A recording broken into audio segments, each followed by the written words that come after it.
Welcome to Future Histories. My name is Jan Groß and my guest today is the economist Jeffrey Sachs. I recorded this interview during last year's Globart Academy and I hesitated to release it for mainly two reasons. The first one is that this interview came about more or less spontaneously and I wasn't able to prepare myself as much as I usually do. I also like spontaneous interviews, don't get me wrong, but in most cases I like to come prepared. This was one of those cases, and so this was a minus on my part, actually. And the second reason I didn't release the interview yet is that it's not complete. Mr. Sachs was kind enough to lend me his time immediately before his keynote speech at the Globart Academy, and then time ran out and we had to stop the interview before getting to some of the more delicate questions in my notes. And I say delicate because Mr. Sachs is a many-sided person and I would have loved to get to better understand how these different sides fit together. Just to give you an example, Mr. Sachs was an advisor to Yanis Varoufakis during his time as Greek finance minister, and he endorsed Bernie Sanders as the Democrat presidential candidate, which surely was a great help to the movement since Mr. Sachs is an important figure in economics and many try to frame Bernie Sanders' approach as specifically economically unreasonable, which of course isn't true, but in these cases it of course helps to be endorsed by a person such as Mr. Sachs. On the other side, Mr. Sachs was also at least partly responsible for what is called a shock therapy approach in the economic liberalization of former communist countries after the collapse of the Soviet Union. This arguably has a big part in oligarchic structures within these economies today, and it would have been very interesting to ask the Jeffrey Sachs of 2019 whether or not he would have done things differently given his views on politics and economics today. Unfortunately, we didn't get to this part, but nonetheless, we covered a lot of interesting and important ground. So thanks a lot to the Globart Academy for making this interview possible, and my warmest greetings to everybody at the Globart team. Before we get to the interview, I wanted to welcome Simona and the person with the pseudonym Monster aus dem Loch as Patreons.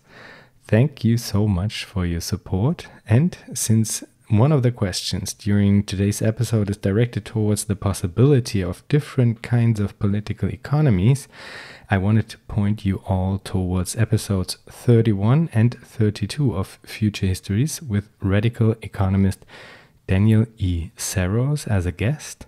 In these two episodes, we take a deep dive into Daniel Saros' book Information Technology and Socialist Construction, which I highly recommend when it comes to the question of how fundamentally different political economies could actually look like. But now, please enjoy today's episode with Jeffrey Sachs.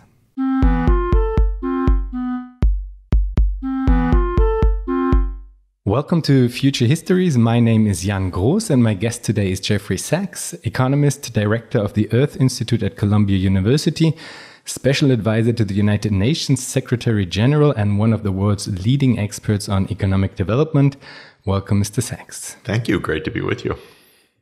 Mr. Sachs, all too often political actions are justified by economic parameters such as the GDP, for example, the gross domestic product. Yet these numbers do not represent the actual well-being of humans, animals, the ecological environment, or anything as such, as well as it doesn't factor in the future well-being of any of these. So I'd say it's high time for different parameters to measure our actions against. What could those be, and what to do about the things that cannot be measured but are equally important? We do indeed, in almost all countries, follow the indicator of gross domestic product. And I happened as a young student to be a student of then emeritus, a very senior, very wonderful professor, Simon Kutznets, who invented the gross domestic product. He developed it between 1919 and the 1930s when he came up with this concept and won a Nobel Prize for it. But he always used to emphasize this is not a measure of our well-being. This is a measure of the size of the economy. It is a measure of the market transactions taking place in an economy. It's useful to know it was originally designed to help governments plan. Interestingly, to help them plan for two purposes. One, for war, because in a war, governments need to requisition resources. And for war planning, they need to know how big the economy is and how to mobilize those resources. It also then became used, starting in the 1930s, for macroeconomic policies to fight depressions, to fight the contractions of a business cycle. It became part of macroeconomics, the field invented by John Maynard Keynes. It was not then, and until today, not now, a measure of whether the economy is serving the people, whether it is promoting well-being, whether it is protecting or destroying the environment, whether it is promoting or taking away from longevity. In other words, a tremendous amount is missed from this indicator. But crazily enough, it is probably the most watched number in any economy by the business sector and by the broad public in almost any place in the entire world. So that's the long answer to your question. Do we need a new measure? Absolutely. We need measures that track whether what we want out of an economy, ability of people to meet their needs, the ability of people to live with comfort and safety and dignity, the safety and sustainability of the natural environment, the quality of our lives, the quality of our society in terms of trust, the functionality of our governments in terms of honesty, competence, or corruption. We need measures because those are all important. And when you follow one measure to the exclusion of the other measures, you follow or you pull, I should say, your economy and society right over a cliff if you're following a wrong goal. Just maximize GDP. Of course, we're going to destroy the environment. We're going to put favor of the mega wealth over the fairness of the society. We're going to privilege things that are sold on markets, not things that are non-market, such as our leisure time, our time with children, our own time for learning, and so on. So you follow the wrong measure, you pursue the wrong goals. It's as simple as that. And that's why we need better goals and better measures for the things that are really important. What could those be? Are there actually models that take all these things into account? Is there a good way of approaching this that already has been established? There is a worldwide movement, sometimes under the rubric beyond GDP, because it is really about measurement other than GDP, that is trying to answer your question. What should we be measuring? There's one idea which I rather like and pursue, in fact, with colleagues, and that is to try to measure happiness directly. How could you do that? We don't have a galvanometer to put on your skin to measure how happy you are. So what is done is to ask people about their life satisfaction. And then I and colleagues, and now a whole worldwide industry of researchers, studies how people answer the question, are you satisfied with your life? Or on a scale from 0 to 10, where would you place your life from the worst to the best? The answers to that question are very, very informative, even predictive of how people are going to vote.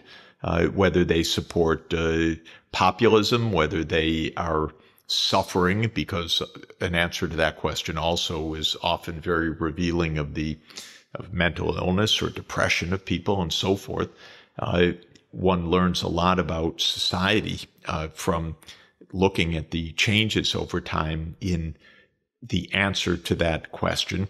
In the United States, for example, where that question has been asked for decades, we have seen over the last 15 years a significant fall in the response, the measure of well-being. And it seems pretty clear that Americans, my own country, are feeling worse and worse about many things. And so that is an important indicator. The OECD, the Organization of Economic Cooperation and Development, which is the club of the high-income democracies, Europe, the United States, Canada, Japan, Korea, and a few other countries, has been pursuing a broader range of measures that are measures about quality of the environment, measures about the work-life balance, leisure time, measures about the quality of jobs, the safety of the work environment, the job satisfaction. So they've come up with actually dozens of indicators. And what the OECD staff says is, here are your indicators. They're all online. You can put the way to aggregate them according to your own values. So we won't give you the weights to add up across all those different dimensions. That's something for you to do. If you think that the most important issue is leisure time, or you think the most important issue is life expectancy, or you think the most important issue is the environment, well, take the indicators and you make your own weighting. But their idea is that we don't know how to add, so we have to use our two eyes, our two hands, our toes, our fingers to look at 20 or 30 indicators rather than just one or two indicators. I think that has a lot of merit also. Now, there's another way that I work on, which is to take into account that back in 2015, all 193 governments in the United Nations unanimously adopted the Sustainable Development Goals. These are 17 goals that, in principle, at least, are shared by all countries of the world. They include ending poverty, ending hunger, promoting health, ensuring that all children of school age are in school, gender equality, safe water and sanitation, renewable energy access, decent jobs, good infrastructure, low income inequality, sustainable cities, circular economy that cuts waste, control of climate change, protection of oceans, protection of land ecosystems, the rule of law, and global partnerships. Now, if you were counting carefully, you would have seen that I named 17 SDGs. Those are, and I know them because it's my job at the UN to help advise how to achieve those 17. So another thought that I very much subscribe to, because I think these goals are very important, is to examine how the 193 countries of the world are faring, whether they're making progress to achieve those goals, or whether they're going backwards, or whether they're just treading water, that they're neither going forward nor backward. So my colleagues and I at the UN produce each year what we call the SDG Index. That is a single number or a ranking which says if you take all 17 goals and you measure how each country is performing on those 17 goals, with a score of 0 if it's the worst and a score of 100 if it's achieved the goal, and then you add up across the goals, take the average, Then you get a score, and we find that some countries, especially in Europe, Austria is doing pretty well.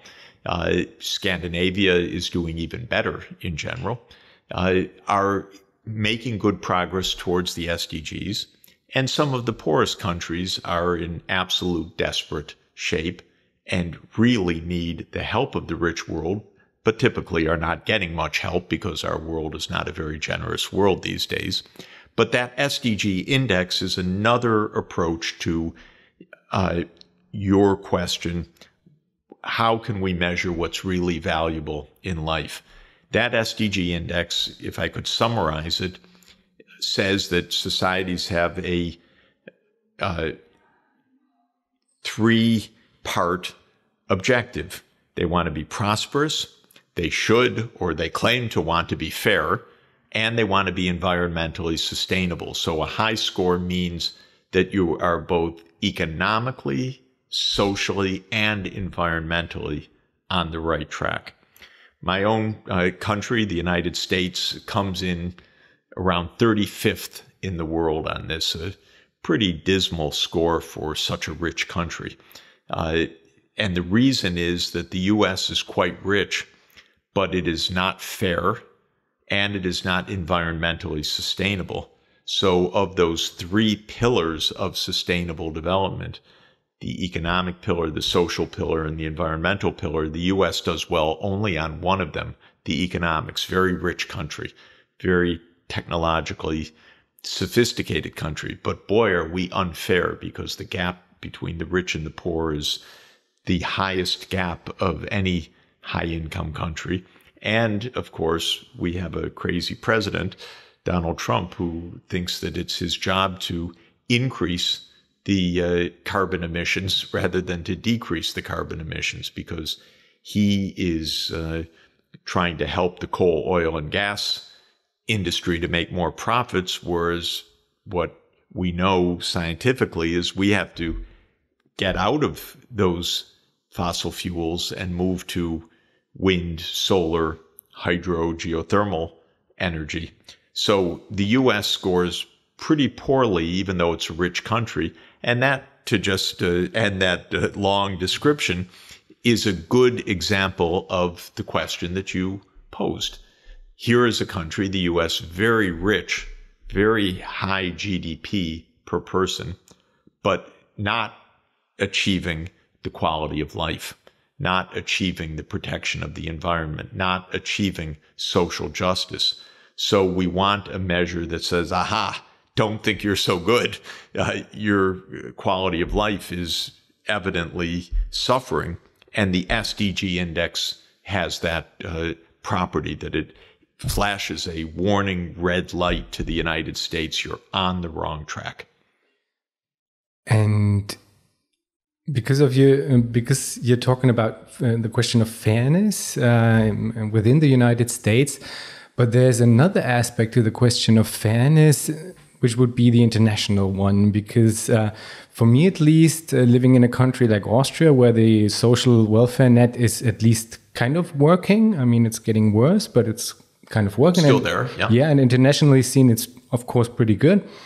But still, at least for me, it's pretty striking that we are still living on the backs of others. So even Scandinavia, which might be good, might have a good ranking within this score system, this kind of leaves out to factor in this fact that right, the Western world is actually living kind of on the backs of others, and there are people dying on the borders. There are like strong protectionist economic policies and stuff like that. Does that come into play somehow? When our group, which is called the United Nations Sustainable Development Solutions Network, makes this SDG index, we have tracked as closely as we can a large number of what we call spillover effects, exactly the kind of problems that you're talking about. For example, we may say, we're green and environmental because we're using renewable energy, but the products that we're buying from China or from other countries are produced with fossil fuels. So what we did was we shifted the production to other places, and we don't count that as part of our own effect on the environment. Or when we buy soybeans or buy meat that is coming from Brazil, and those soybeans are being produced on the fringe of the Amazon and contributing to the deforestation and the forest fires that are underway, we wouldn't see that in our own consumption, but it's a very real effect. Or when we purchase a product and it has been produced with bonded labor or child labor or slave labor, like the cobalt that's used in the batteries of every one of our smartphones around the world, coming from the Democratic Republic of Congo, the DRC. And we know horrendous work conditions there. We don't take that into account. The phone manufacturers say, well, that's not me. That's cobalt. I just buy it as an input. But that is a direct effect. Now, some of the adverse effects are even starker than that. Every 2 or 3 years, we have a scandal erupt because someone leaks the data on the Panama files or the other tax havens, or New York banks are shown to have been involved in the mega corruption in Malaysia and so forth. And these are treated then as, oh my God, how did that happen? But of course, what we really know is that the tax cheating and the secrecy is the system. It's not the exception.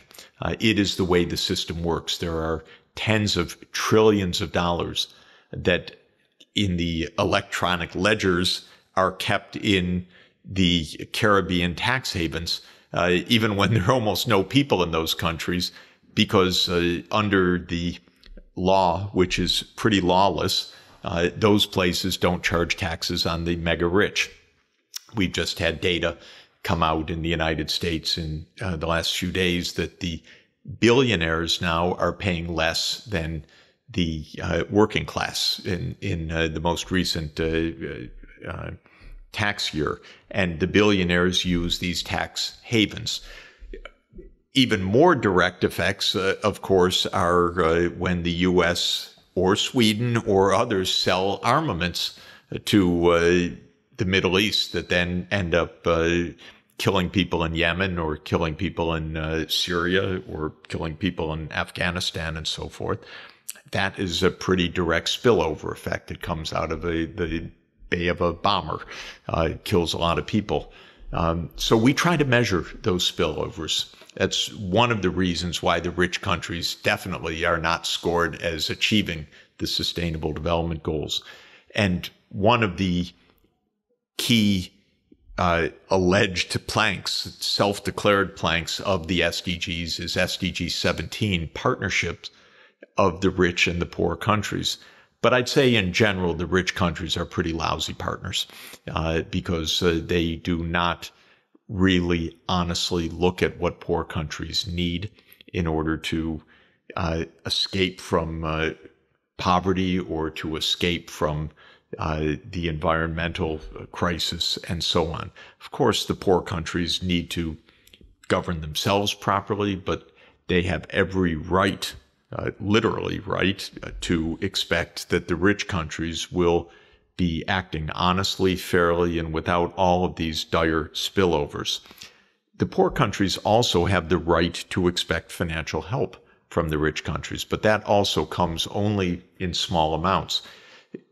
There's a category of spending called official development assistance, sometimes called foreign aid.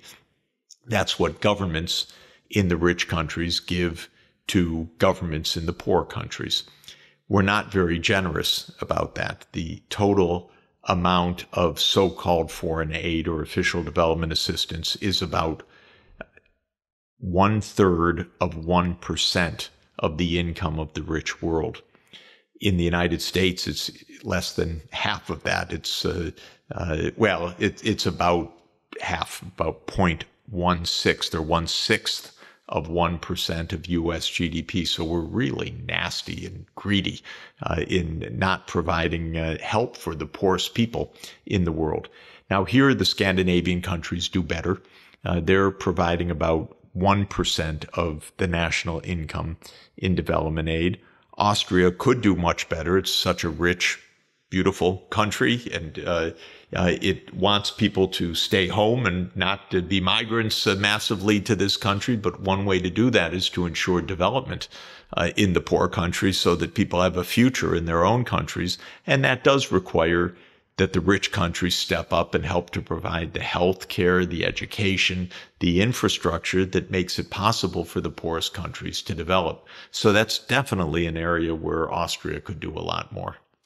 And isn't it a problem that oftentimes when financial aid is given, that it is given tied to certain obligations, conditions? Conditions. Oftentimes economic conditions of privatization, opening the markets in order to let international corporations come into the country and take over the markets. And Well, the aid is given for all sorts of reasons, of which fighting poverty is often way down on the list. One reason why aid is given is purely for military or foreign policy reasons. And often those foreign policy reasons are pretty unpleasant ones. The U.S. has a lot of allies that are rather thuggish countries. Those countries get aid because the U.S. Wants those countries as allies. Maybe there's a U.S. military base there, for example. There's a famous phrase about why aid is being given to a particularly horrible country. And the statement is that the leader is really a son of a bitch. And the answer is, well, he's a son of a bitch, but he's at least our son of a bitch. And this is a real problem with the foreign aid. Too much of it is about war, the military, or foreign policy alliances. Conditions on foreign aid that are conditions that the aid should be used correctly are conditions I believe in. In other words, if you say, I'm going to help country X to keep the children in school, then putting the condition that the money we're giving, we want to see the schools and the teachers, and we want verification, and we're going to audit that program. That's perfectly appropriate in my view, because if you give the help for a reason, it should actually be fulfilled. If the aid is given instead, look at the crisis in the United States with our absolutely dangerous president, Donald Trump, who's surely the worst president we've ever had in American history. He's giving aid to Ukraine, we now know, based on the Ukrainian government agreeing to investigate Donald Trump's political foes. Oh, this is straight corruption in the United States. So the aid is being used for the political objectives of the president of the United States, not anything about Ukraine, and not just the objectives of the president of the United States, absolutely constitutionally illegal objectives. So we're rooting for impeachment, I can say, just as a parenthesis. But the point is that aid gets given for all sorts of reasons. Now, but let me clear up one important point. Because I've been involved in this question for a quarter century, very intensively, often day to day. Once in a while, aid is given for the right reason, to fight a disease, to help children in school, to ensure access to safe water and sanitation, and so on. And I just want to assure everybody that when aid is well-intentioned and professionally directed, it actually works. So the most important point is that development aid can really help poor people, help them to stay alive, help the children to get vaccinated, help the mothers to survive childbirth, help to fight AIDS, TB, and malaria. and many other incredibly important, wonderful things. And it can be done honestly and professionally. So we shouldn't confuse the fact that the likes of Donald Trump or George W. Bush misuse aid as a general condemnation of the concept of rich countries helping poor countries, because rich countries have a moral obligation and a practical need to help poor countries. We don't want a world of instability, of starvation, of mass forced migration. And when we're serious about it, which our governments are too infrequently serious, but when we are serious about it, the aid can actually work. One of the things that I'm arguing for in this podcast is the need for a plurality of political economies. This brings up a couple of problems and open questions, of course. One of these problems is the repression of alternatives when it comes to the political economy on a national level. At least from my perspective, it seems as if the moment a movement comes into power that wants to do things substantially different, and Syriza in Greece would be an example for this, then there are very effective mechanisms in place that are able to prevent this from succeeding.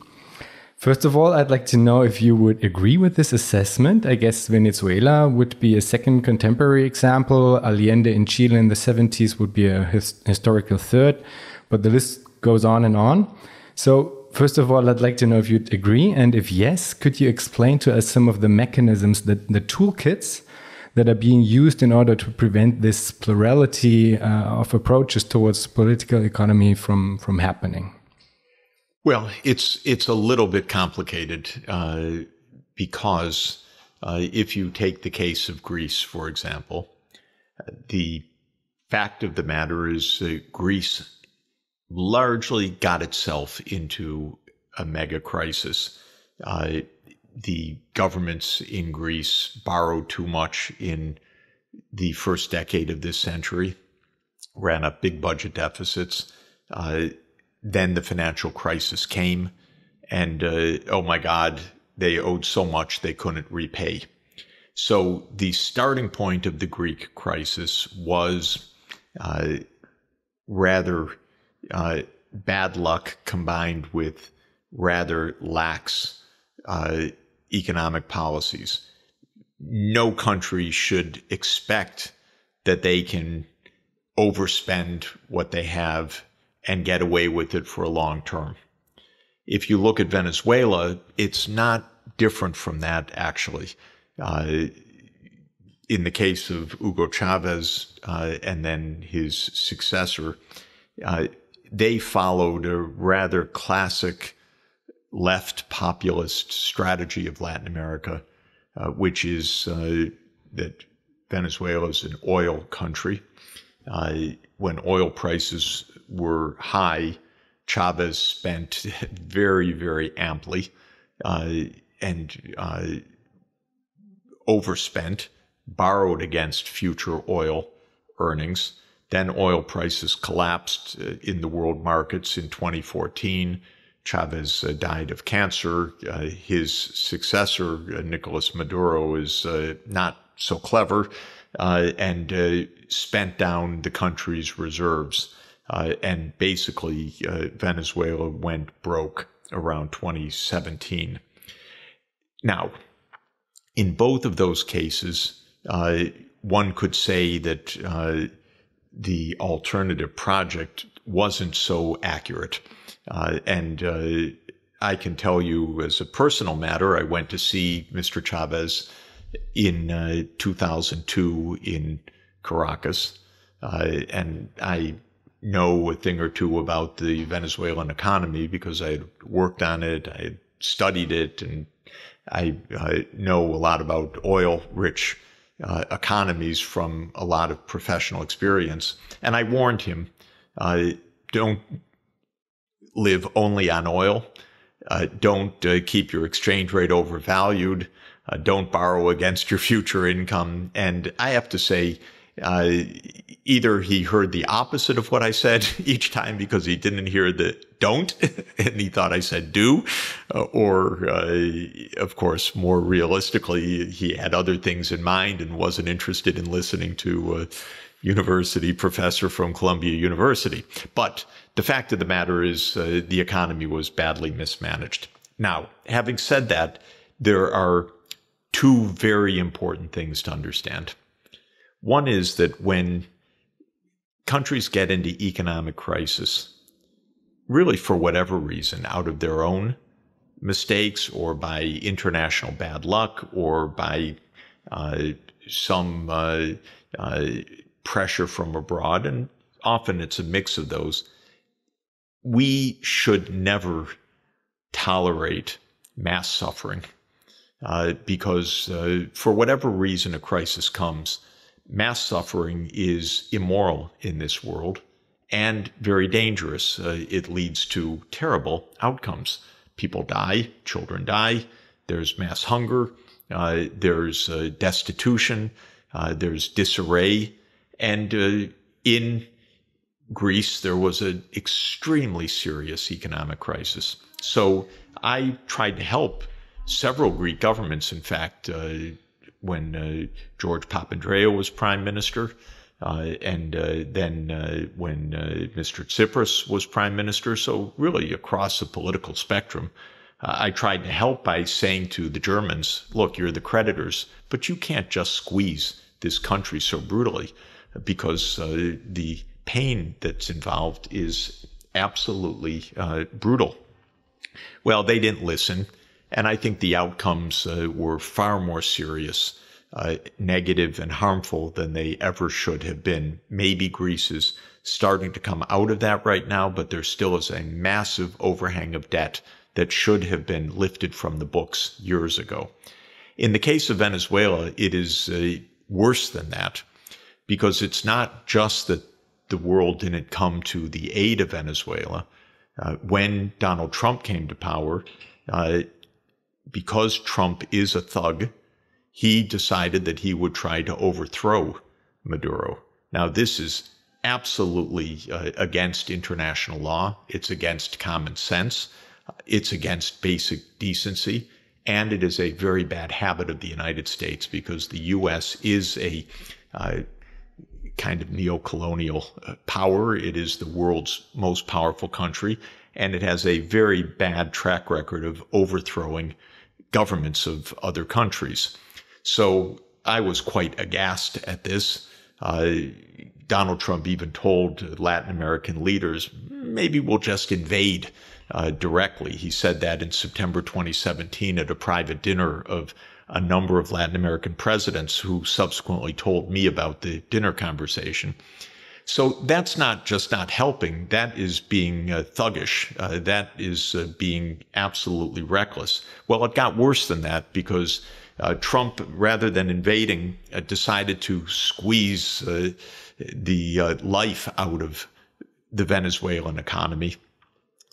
They were bankrupt already, but then Donald Trump essentially said,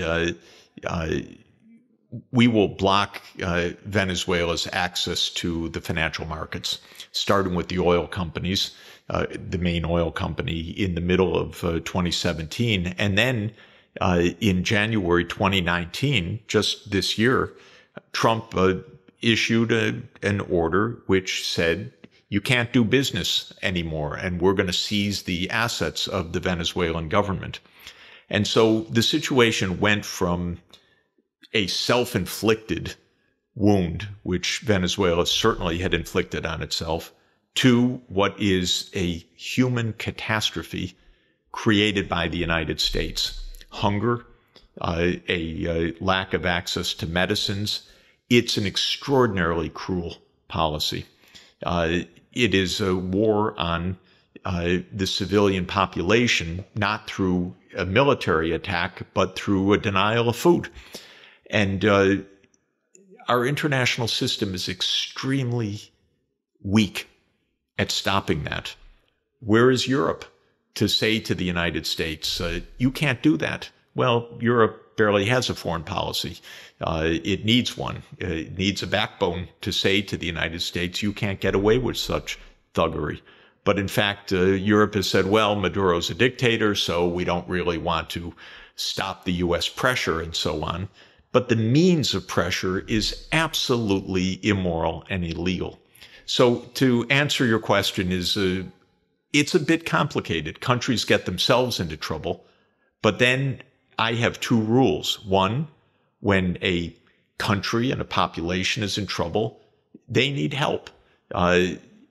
Period. These are human beings, and leaving countries to suffer is a gigantic mistake. But worse than that, if you add on to the pressure, and the U.S. has a bad habit of doing this, then it's worse than merely a lack of effort. It's actually, in my view, a crime against the domestic population. Now, I can tell you that in this story, we are at the 100th anniversary of the Versailles Treaty, and everyone should note and remember the meaning of that. 100 years ago, at the end of World War I, France and Britain put heavy reparations on Germany. At a defeated country, and the victors said that the defeated country would have to bear an intolerable burden. The great economist John Maynard Keynes wrote in 1919 in one of the most important books of the 20th century, called The Economic Consequences of the Peace, it is a mistake to levy such a harsh peace on Germany because it will lead to a backlash. And he said, within a generation, if this is done, there will be a terrible price to pay. And of course, it was 14 years later that Hitler came to power, in part because of the devastating economic conditions of Germany. We should never push countries through economic policies to despair, whether it's at the end of a war, whether it's because of even the self-inflicted wound of over-borrowing, which gets a country into a debt crisis, or because a president of the United States doesn't like the political party in power in another country. All of that is extraordinarily dangerous, and we should have learned the lesson of the 20th century, and we should not be driving countries to despair. And if you look at what we're doing today, it's not only Venezuela. It's not only the harshness with which Greece was treated. Iran, because of the U.S. again, is being squeezed to the point of hunger and despair through U.S. sanctions. And Europe opposes those sanctions, but doesn't really fight them adequately. They just say, oh, we can't really do anything. The United States, it's an important market, and our businesses don't want to violate U.S. sanctions. Well, Europe should have a backbone and should stand up and say the U.S. sanctions are against international law. They're against common sense. They're against the Europe's security interests. They're against the world's security interests, and we absolutely reject them and will not honor them. I'm so terribly sorry that we have to stop this interview at this moment because I'm being signaled that it's time to move on. I would have had so many more questions, but unfortunately it's no time. Well, I hope we can do it again sometime. Thanks a lot for taking the time, Mr. Sachs. Great to speak with you. Thanks a lot. Thank you.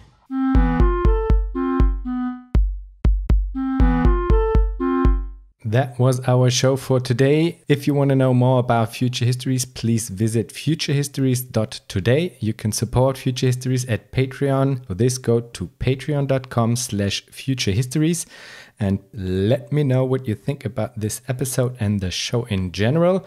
See you next time.